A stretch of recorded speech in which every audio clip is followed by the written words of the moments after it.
Hi, I'm Bill Arman. I'm the head harvester for the West Coast. And I'm Ed LaFlamme, and I'm head harvester from the East Coast. Today we want to talk about a little bit more about estimating. And the topic today is know the specifications and expectations to arrive at the right estimate. So first, know the specifications and expectations of the customer to put the estimate together. Are there specifications for the job? Step one, that's important. If not, do you have a good set of specifications that can be used? Do the specifications match up with what the job looks like? Why not? Does the customer's expectations match up with the specifications? Are they expecting more or are they expecting less? Usually it's more right now. Are maintenance items and frequencies clearly spelled out in the specifications?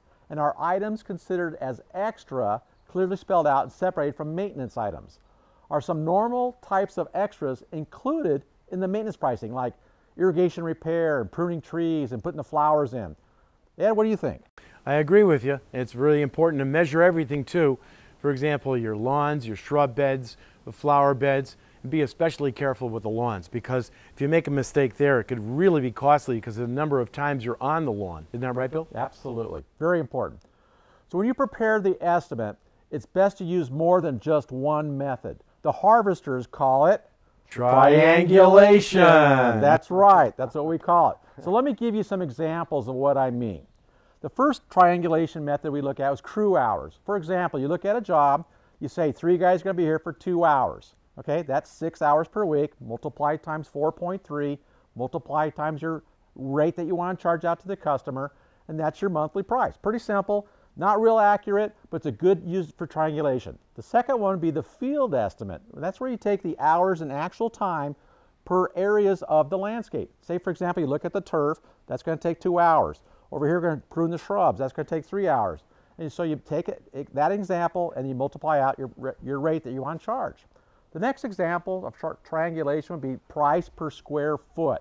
This is where after several years you get experience, you know your square footage on your jobs, and you get an average price per square foot. Out here on the West Coast, we use 2 cents as a square foot as a base measurement. Then we see if our prices are lower or higher than that and why. The other way to do it is do comparison with similar jobs. So you have a job that's this size, and you're looking at another job that's very similar in size. Are you higher and lower than that? So you can compare the 2 jobs and the prices between the 2 jobs, and that's a good triangulation. The final way, which I think is the most accurate, is the computer estimate program using production rates. Now this is where you have a program in place, you enter the square footage, so you measure everything, you have your production rates all geared up in there and put in that estimating program, and that'll calc out your estimate right there. So there you have the examples of the triangulation. So by using at least 3 of these methods, it will increase the odds of getting a very precise estimate, and that's the point of accurate estimating.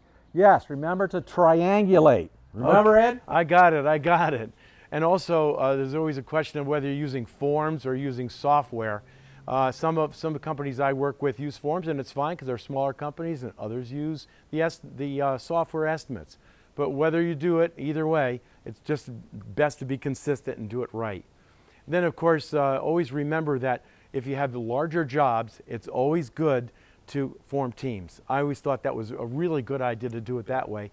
If you have large jobs, you want to have 2 on one team, 2 on the other. They both go to the job, and they figure it out independently, and then you can meet together. That way, if you're using the triangulation method and the teams, you can really come up with a good estimate.